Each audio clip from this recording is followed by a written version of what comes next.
Avui nosaltres, el Consell Editor de la nova col·lecció Riera de Memòria, format per Eulàlia Espinàs, Joan Manuel Parissi, Pep Mercè, Jordi Soler i jo, també n'estem de contents. Avui és un dia molt especial. Especial perquè hem aconseguit una fita. Publicar el primer d'un conjunt de llibres que pretenen ser una col·lecció. L'anomenem Riera de Memòria, en record d'una de les rieres que existia a prop d'aquí. Com la vàrem iniciar, aquesta idea de la col·lecció? Fa un temps, en Joan Manuel Parissi ens va convocar i ens exposà la idea de crear-la. I de seguida ens hi vam posar. Com tot inici, no ha estat fàcil. Però de mica en mica hem anat confegint l'estructura, l'ideari i les intencions. Què pretén aquesta col·lecció? Explicar història.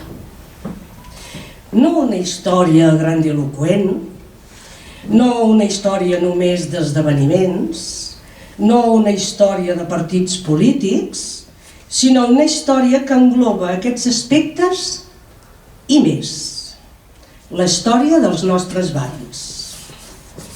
Creiem que tenim prou tradició i vivències en el temps i amb intensitat. Indústria, entitats culturals i polítiques, reivindicacions, com per ser explicades a fi que les puguem conèixer ara amb més profunditat i també deixar-ne testimoni a les generacions que ens sobreviuran. Amb la intenció que sigui una història viscuda, sempre que podem, incloem testimonis dels temes que tractem. Ens agradaria explicar la història més propera perquè sigui més quotidiana, no és menys important ni menys significativa per al conjunt de la societat. La història, indiscutiblement, la fem cada dia, cadascú de nosaltres. També considerem important que qui escrigui aquesta història siguin persones vinculades als barris, perquè hi viuen, perquè hi han viscut, perquè hi han participat en activitats, tot perquè aquesta narració estigui impregnada de vivència també. No ha de mancar rigor en l'explicació històrica, però la vivència ha de donar un valor afegit i transversal als fets que s'expliquen. Bé, arribem al moll de l'os de l'acte. Jo recordo, deixeu-me que faci una anècdota personal, un llibre que em va impressionar va ser un que es diu Barcelona, de Robert Hughes, i em va impressionar perquè que un australià parlés de la meva ciutat i m'ensenyés coses, doncs em va encantar. I em pregunto, per què serà que els catalans tenim aquest morbo que ens agrada que parlin de nosaltres gent vinguda de fora? Aquest és una mica el cas del Matthew Three, que és un anglès, que ara ja és català. Jo us explicaré una anècdota. El primer dia que el vaig veure, a part de veure a la televisió, en els programes aquests fantàstics que fa, va ser l'11 de setembre a la manifestació envoltats d'1,5 milió de persones, te'n recordes? Bé, i avui és el segon dia que el veig, vull dir, penso que és un honor per nosaltres que gent com ell s'incorpori a la nostra lluita i ens faci costat, bé, prolongant aquest llibre i a moltes altres coses, no? Això pel que fa al Matthew, que és el que ha fet el pròleg, una persona per mi desconeguda però que m'encanta. Però que el cas de l'Agus és totalment diferent, és que l'Agus és company de barricada, vull dir, aviam, així de clar. Vull dir, ens hem estat jugant al cul per defensar Can Vies, per editar la Burxa, per lluitar per Can Batlló, per lluitar contra el soterrament de les vies, no, per contra no, a favor. I no puc ser ni objectiu ni puc dir més coses, vull dir, és el meu company de lluites, vull dir, i com a tal no sóc massa capaç de valorar la seva feina d'historiador perquè no sóc gens ni neutral ni escèptic. L'estimo, és així. Us espavileu i parleu els dos, primer el Matthew i després l'Agus. Tot per vosaltres. A veure, el micro se sent, no? Se sent bé? Doncs, ara sí que faré l'anglès, com que has suggerit això. O sigui, una de les coses que m'ha sorprès força al llarg dels últims 28 anys que he viscut aquí, he voltat bastant al país, és que a Catalunya hi ha una abundància d'històries locals. La meva experiència, i no sóc l'únic, és que vagis a qualsevol barri, qualsevol ciutat, qualsevol vila, qualsevol poble i fins i tot qualsevol llogarret de Catalunya té la seva història local. I entre els mateixos catalans hi ha una tendència a pensar, naturalment, d'altra banda, que els llibres d'història local són exactament això, són només d'interès local i són per a la gent local i que fora dels confins de la localitat en qüestió no cal que ningú s'hi interessi. I si he de ser absolutament franc, potser en la majoria dels casos tenen raó la gent que pensa així. El que tenim aquí, al meu parer, si més no, és un llibre d'història local que, evidentment, no cal dir-ho, és d'interès local per la gent, pels sancencs, per la gent que viu a Sants, la Bordeta i Hostafrancs, però també és un llibre a l'interès del qual va molt més enllà dels límits estrictes del barri. De fet, el mateix títol del Somni al silenci, Segona República i Guerra Civil és un títol gens localista, que parla, o insinua que parla, de l'idealisme d'abans i la decepció després de la derrota i de fases històriques concretes, la guerra, la república, que afectaven tot Sants, tot Barcelona, tot Catalunya, tot Espanya i tot Europa pel cap baix. I el fet és que, com més mirem la història amb lupa, i és el cas d'aquest llibre, menys fàcil és generalitzar sobre tot aquest període. Perquè quan es tracta d'una mirada tan precisa com la que fa aquest llibre, tots aquests tòpics que tanta gent treu a l'hora de parlar de la República i la Guerra Civil, i n'hi ha tants d'aquests tòpics, desapareixen a l'acte, perquè veiem que la realitat, com sempre, és molt més complicada que els tòpics. Uns quants exemples. Avui en dia ens queixem, amb raó, de les retallades, que és una manera de dir que confiem, la implicació és que confiem que l'Estat, sigui Generalitat, sigui Estat central, ens proporcioni segons quins serveis. Doncs aquí, si més no abans de l'adveniment de la Segona República, les autoritats públiques, si m'he de fiar d'aquest llibre i me'n fio, no feien res de res per ajudar els ciutadans. O sigui, no podien retallar absolutament res perquè no hi havia res retallable. I en aquesta situació, que ara estaria considerat d'extrema precarietat, el que feien els sancencs va ser fundar una dotzena de cooperatives de consum que venien tota mena de productes, des de fàrmacs i rajoles fins a aliments, i tot a baix preu perquè es venia directament al consumidor sense la interferència econòmica de cap mitjancer. Així mateix, la Unió Cooperatista Barcelonesa venia 14.000 quilos de pa cada setmana i tenia 779 socis. Ara mateix s'ha comentat que això també passa a Anglaterra, però la cosa curiosa és que a Anglaterra tot just estan aprenent a muntar aquest tipus de cooperativa que aquí fa 100 anys estava funcionant a tot drap. Doncs 3/4 del mateix podríem fer pel que fa a la situació escolar aquí. El 1931, a tot Barcelona, hi havia 1.176 escoles i la majoria estaven instal·lades en pisos particulars, que dona una idea de l'interès que l'Estat de l'època tenia en l'educació pública. Doncs bé, d'altra banda, aquest llibre ens recorda que la situació política de l'època era molt més complicada que molta gent sospita. Jo mateix vaig trobar extraordinari que justament en aquest districte ben obrer, el partit, estem parlant aquí de partits polítics, el partit majoritari no era pas el bloc obrer i camperol, sinó Esquerra Republicana de Catalunya, que coexistia, això sí, amb els republicans de la RU, els socialistes catalans ascendits del PSOE. Era fascinant trobar que també aleshores hi havia socialistes catalans ascendits del PSOE, justament per la qüestió identitària, que es deien la Unió Socialista de Catalunya. Fins i tot els conservadors de Cambó, Solidaritat Catalana, també tenien una oficina aquí mateix.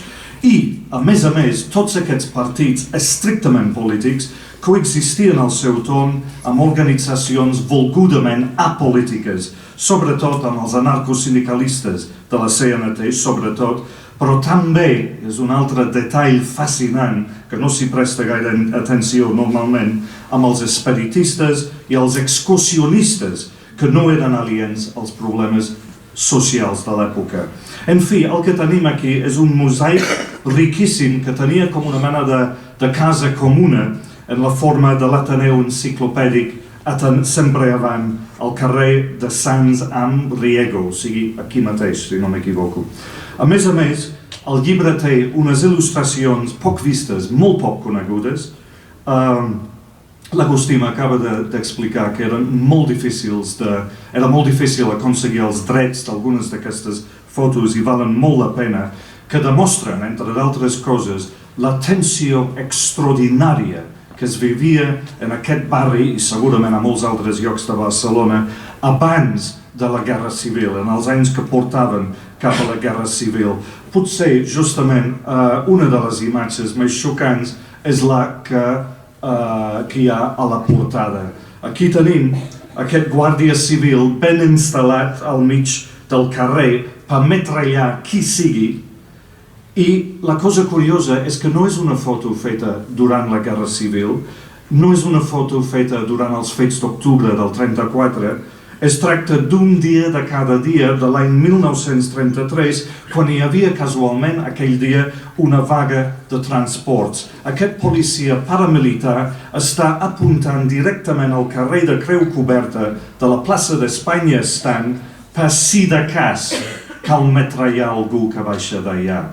I això dona una idea de la violència institucional de l'Estat abans de la Guerra Civil, de la violència que era el pa de cada dia per als habitants de tants barris obrers, una violència que feia que la rebel·lió dels militars de 1936 fos previsible i no pas una sorpresa pel que feia a la percepció dels obrers catalans.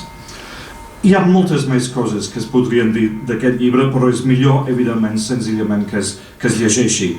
Ara bé, hi ha una secció del llibre cap al final, el capítol que es diu La desfeta, que jo crec personalment mereix una atenció especial, si més no per la curiositat que té els detalls curiosos que té aquesta secció. I és una secció dedicada als canvis de noms a la postguerra. Prenem per cas, si no ho sabia això, l'Espanya industrial, que era de la família Muntades, era molt profranquista, la mateixa fàbrica va fabricar 400.000 banderes franquistes el 1939, que és perquè n'hi havia tantes, o sigui, en les fotos aquelles. Un membre d'aquesta família es veu que havia estat pilot de les forces aèries franquistes, que va morir durant la Guerra Civil, i per tant, durant uns anys, l'aeroport del Prat, construït per cert per la Generalitat, es deia l'aeroport Muntades. I no era l'únic canvi de nom. Tots els hotels construïts a la plaça Espanya amb motiu de l'exposició del 1929, que s'havien convertit en el grup escolar Francesc Macià, van tornar a ser rebatejats amb uns noms com ara José Antonio Primo de Rivera, Generalísimo Franco, Calvo Sotelo i Víctor Pradera. El carrer Autonomia es va convertir en la calle Unidad. Encara hi ha gent que diu que hi ha segons quins polítics que no se'ls haurien de dir unionistes. El carrer de París es va convertir en la calle Berlín, perquè estaven ja en plena Segona Guerra Mundial, en la qual, per cert, Espanya no era del tot neutre, com se sap.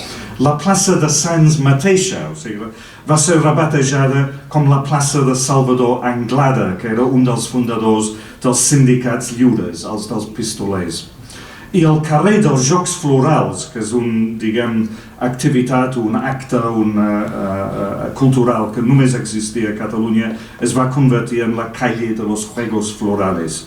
I el carrer de Rossend Arús, que era, per cert, lliurepensador, francmaçó, catalanista i llibertari, no es va canviar gens perquè els franquistes no sabien qui era. I cal dir que l'arxiu sencer del mític Ateneu Enciclopèdic sempre avant, i el llibre hi presta atenció especial i amb tota la raó, un lloc fascinant, va ser saquejat de dalt a baix i portat a Salamanca. Alhora és clar que el català va ser prohibit instantàniament a totes les escoles del barri.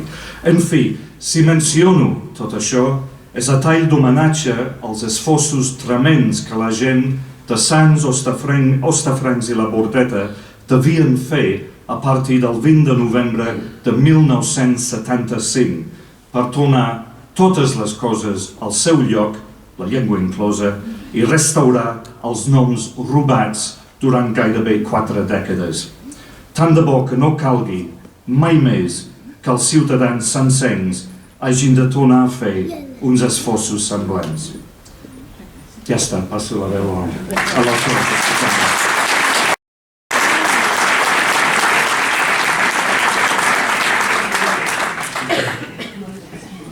Doncs bé, abans que res, donar les gràcies a tothom. La veritat és que m'ha sorprès molt també trobar-me amb molta gent coneguda, però també de moltes etapes diferents de la meva vida, però un dia com avui que estiguin tots presents també és molt simbòlic per mi i és molt important. Jo el que havia pensat avui és... He pensat un tema per parlar-vos, me l'he redactat una mica, però he volgut, com és un tema que és més aviat un tema de sentiments, he volgut deixar que surti una mica tal com vagi. He pensat que no us parlaré gaire de Guerra Civil. Teniu el llibre, que si voleu el podeu llegir. Aquí he deixat tot, perquè jo crec que encara em aniré a descobrir més coses. De fet, en el temps que ha passat des que hem acabat de l'última entrega del llibre, doncs encara he anat descobrint més coses sobre la Guerra Civil a Sants. Però us he volgut parlar d'una altra història que va una mica relacionada en l'origen d'aquest llibre. Fa molt de temps va contactar amb mi un veí del barri, una persona que jo no coneixia, i amb la intenció de voler-me explicar les seves vivències personals. Jo vaig quedar amb aquesta persona, vam quedar al centre social de Sants, i aquest senyor era el Joan Fàbregas, que és una persona amb la qual posteriorment hem estat vinculats amb altres projectes. Aquesta persona em va acompanyar, em va portar pel carrer Olzinelles, perquè al costat vam anar fins aquí al costat de Santa Maria de Sants, al lloc on em va ensenyar la porta. No sé si ho coneixeu, si no el llibre igualment també ho trobareu. Al costat de Santa Maria de Sants hi ha la porta d'un antic refugi antiaeri. Aquest senyor ho sabia, però no ho sabia perquè sí, sinó degut a que aquell refugi havia estat construït, entre d'altres, pel seu pare.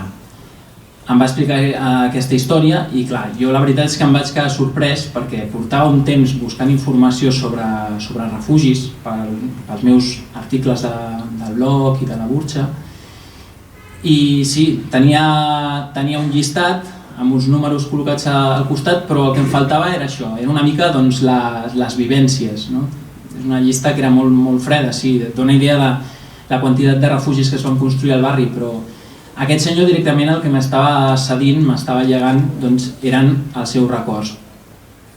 Jo vaig creure en aquell moment que el que m'havia traspassat d'alguna manera era una responsabilitat. Era una responsabilitat de fer saber a la gent, sobretot a la gent de Sants, com tants anys endarrere els veïns es van unir, en molts casos a través de les associacions més curioses possibles, a través de comissions de festes, de qualsevol tipus d'associació, va servir en un moment determinat per unir-se, per fer pinya i per poder-se defensar d'aquells bombardejos que estaven patint.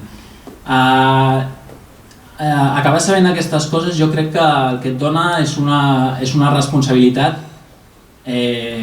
d'haver-ho de publicar d'alguna manera, de fer-ho públic.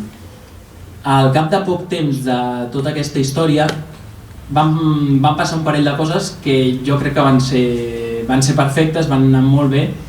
La primera, van contactar amb mi des de Sunset Ràdio i també des del secretariat per fer-me una proposta de fer un programa de ràdio per poder fer entrevistes. Una de les primeres persones que vam entrevistar, amb la Pepita que la tenim aquí, com podeu imaginar va ser el Joan Fàbregas, perquè ens expliqués això mateix que m'havia explicat a mi, ens ho expliqués de la seva veu, i és un dels talls que heu pogut escoltar aquí quan començava el vídeo del principi. I aquest programa també amb molt d'esforç finalment va poder tirar endavant i encara estem intentant realitzar una segona edició que també procurarem que la tinguem aviat. I poc després encara va haver-hi un altre projecte que em va arribar, que va ser aquest de poder fer unes monografies locals sobre la història de Sants. És un projecte que des del principi em va encantar, perquè crec que és un barri, com deia el Matthew, com tots els barris de fet i tots els pobles de Catalunya, tots tenen les seves històries particulars, i aquestes històries de vegades no només serveixen per explicar el propi barri, sinó que serveixen també per explicar els processos més generals i com a mínim per entendre'ls millor, jo crec. Com us dic, aquest projecte de les monografies em va agradar molt des del principi i em vaig voler aportar el meu esforç.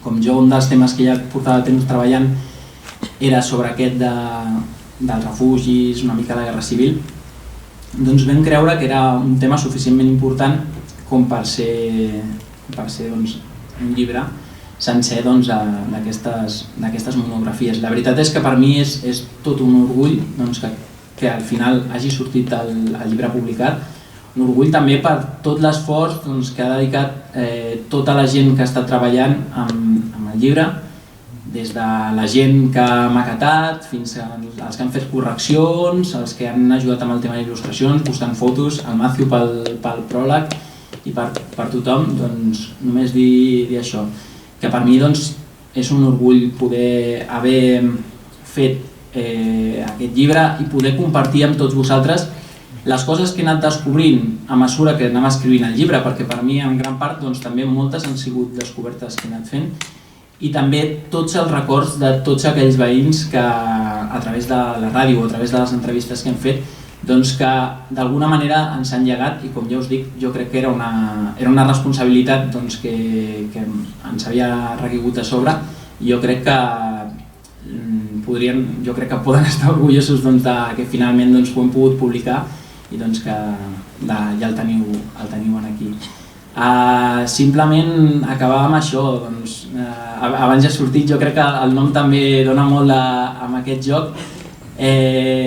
Jo crec que aquesta gent van haver de viure un temps de silenci després d'haver viscut un temps de somnis, i jo el que espero és ara que entre tots, entre tota la gent del barri, el que podem fer és el camí a l'inversa, poder anar des d'aquest silenci cap a una nova època de somnis, i simplement deixar-ho aquí. Moltes gràcies a tothom.